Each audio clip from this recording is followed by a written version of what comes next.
बिस्मिल्लाहिर्रहमानिर्रहीम। अस्सलाम वालेकुम। अपने YouTube चैनल पर आपको खुशामदीद कहते हैं। दुआ है कि आप जहाँ भी रहें खुश खुरम रहें, हंसते और मुस्कुराते रहें। अच्छा जी, चंद दिन से मुस्लिम लीग नून का जो वोटर है वो काफी परेशान था, टेंशन में था। वजह क्या थी? वजह ये थी कि सोशल मीडिया पर बैठे हुए PTI के दगड़ दले उन्होंने ये खबरें फैलाई कि मुस्लिम लीग नून में बड़ी बगावत हो गई है। मुस्लिम लीग नून के एक सीनियर रहनुमा है शाहिद खाकान अब्बासी साहब, जिनको मियां नवाज शरीफ साहब ने उन पर इस कदर ट्रस्ट था, एतमाद था कि मियां नवाज शरीफ साहब को जब नाअहल किया गया तो उन्होंने किसी दूसरे बंदे पर एतमाद करने की बजाय, हालांकि सब काबिल एतमाद थे, लेकिन नवाज शरीफ साहब ने बेहतर समझा कि शाहिद खाकान अब्बासी साहब को वजीर आजम बना दिया जाए। उनके बारे में PTI के जो दगड़ दले हैं, मैं माफी चाहता हूँ, लेकिन इनके बारे में ऐसे अल्फाज इस्तेमाल करते हुए मुझे कोई शर्मिंदगी नहीं है। वजह यह है कि ये लोग सहाफी नहीं है। ये लोग इमरान खान के जलसों में इमरान खान के कंटेनर पे खड़े होकर अपने मुखालिफिन के खिलाफ, यानी कि इमरान खान के जो मुखालिफिन हैं उनको गालियां देते हैं, उनके खिलाफ तकरीरें करते हैं और खुद को कहते हैं कि हम सहाफी हैं। असल में ये लोग सहाफी नहीं है, ये PTI के दगड़ दले हैं। कौन लोग हैं आप जानते हैं। तो इन लोगों ने पहले ये कहा कि शाहिद खाकान अब्बासी ने बगावत कर दी है। वो मिफ्ता इस्माइल और कुछ दीगर लोगों के साथ पीपल्स पार्टी के एक दो नाराज अरकान हैं, तो इनको मिलाकर ये सब एक नई पार्टी बनाने जा रहे हैं। उसके बाद इन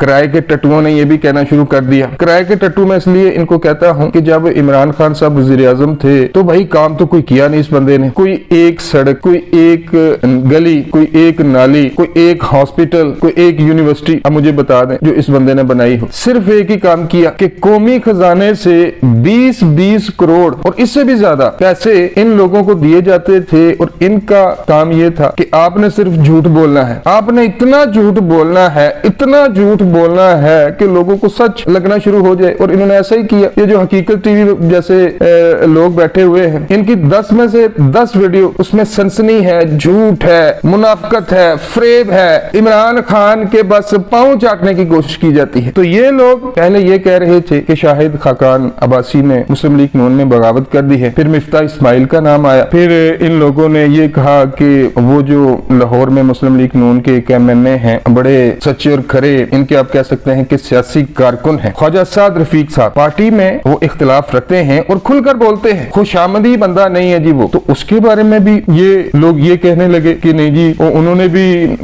नवाज शरीफ साहब से मुंह फेर लिया है, वो भी अपनी एक नई जमात बनाने जा रहे हैं। कुछ तो ये कह रहे थे कि हो सकता है कि वो तहरीक इंसाफ को ज्वाइन कर ले। कहने का मकसद ये है कि इनका एक ही काम है कि झूठ बोलना। और भाई झूठ की बुनियाद पर, प्रोपेगेंडे की बुनियाद पर आप लोगों के दिलों में घर नहीं कर सकते। इमरान खान साहब आज वो जो प्लस्तर इसने लगाया हुआ है टांग पे, वो प्लस्तर की तस्वीरें अवाम को दिखाकर ये बंदा वोट मांग रहा है। और भाई अगर कुछ किया होता, KPK में 10 साल इस बंदे ने हुकूमत की, एक काम मुझे बता दें जो इसने किया हो। तो अगर काम किए होते, अगर अवाम की खिदमत की होती, तो आज ये प्लस्तरों वाली तस्वीरें दिखाकर वोट मांगने की जरूरत पेश ना आती। असल में ये लोग इसलिए प्रोपेगेंडा कर रहे थे कि मुस्लिम लीग नून में बगावत हो गई है। असल में खुद इनकी जमात में जब से 70 अरकान कौमी असम्बली के इस्तीफे मंजूर हुए हैं, सिर्फ एक झूठे और एक नाकाम सियासतदान इमरान खान न्याजी की अना की खातिर उन लोगों को मजबूर किया गया कि आप इस्तीफे दें। तो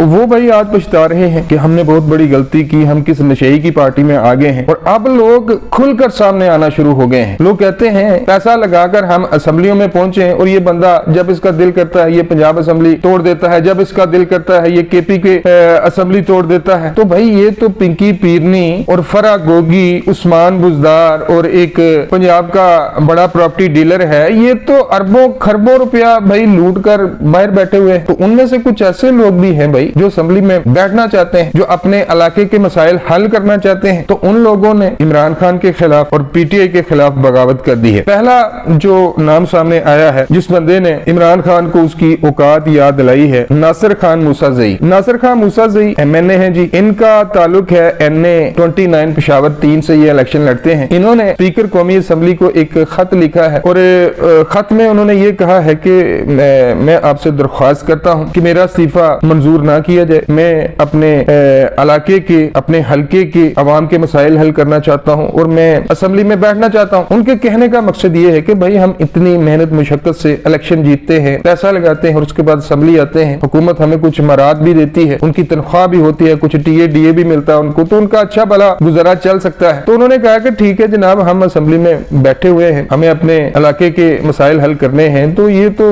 नशेई है। उनके कहने का मकसद असल में ये है, वो ये कहना चाहते हैं कि ये तो एक नशेई है और इस नशेई की खातिर हम लोग इस्तीफा नहीं देंगे। ये बारिश का पहला कतरा है जनाब। अब देखेंगे कि आने वाले दिनों में लोग इसकी पार्टी में रहना तो दूर की बात, इसकी तरफ देखना भी पसंद नहीं करेंगे। पंजाब में हुकूमत जो इसने करनी थी कर ली। अब ये भी आप लिख लें कि भाई जो अगला इलेक्शन आ रहा है 2023 में, वो भी मैं आपको बताता चलूं कि जो खबरें सुनने में आ रही हैं 2023 में इलेक्शन होते नजर नहीं आते। तो पंजाब में तो ये हुकूमत नहीं बना पाएंगे। उधर वफाक में भी बगावतें होना शुरू हो गई हैं और केपीके का जो पिछले 10 साल से इस नशेई ने हाल किया है, उसके बाद अब जब ये अपने हलकों में जाएंगे वोट मांगने के लिए, तो जो गैरतमंद समझदार मुहब्बे वतन पाकिस्तानी होंगे वो कभी किसी सूरत इस फितने को वोट नहीं देंगे जिसने पिछले 10 सालों से जो केपीके में हुक्मरानी कर रहे हैं। और आज केपीके का हाल पाकिस्तान के तीनों सूबों से बुरा है। वहां पर आटा नहीं लोगों को मिल रहा। वहां के जो टीचर है, सरकारी मुलाजमीन है, आप देख चुके हैं कि कई बार वो सड़कों पर हड़तालें कर चुके हैं कि हमें तनख्वाहें दी जाए। कहने का मकसद ये है कि जनाब जो इसने अरूज देखना था वो देख लिया। अब इसने जो किया है, जिस तरह इसने केपीके को लूटा है, जिस तरह इसने पिंकी पीरनी और फराह गोगी की मदद से पंजाब को लूटा है, जिस तरह इसने पाकिस्तान की मैशत का बेड़ा गर्क किया है, करप्शन की है, जिस तरह इसने पाकिस्तान की जो नौजवान नस्ल है उसकी अखलाकियात को तबाह बर्बाद किया है, इसका इसे हिसाब देना पड़ेगा। जो लोग इसके साथ खड़े थे, मियां नवाज शरीफ साहब, उनके खिलाफ भी एक मजबूत बयानियां लेकर पाकिस्तान आ रहे हैं। तो जिसने जो जो बीजा था उसे वो काटना पड़ेगा और जिन जिन लोगों ने पाकिस्तान को तबाह बर्बाद किया है बहुत जल्द उनको हिसाब देना पड़ेगा। अब तक के लिए बस इतना ही। मिलता हूँ किसी नई वीडियो में। अल्लाह निगहबान।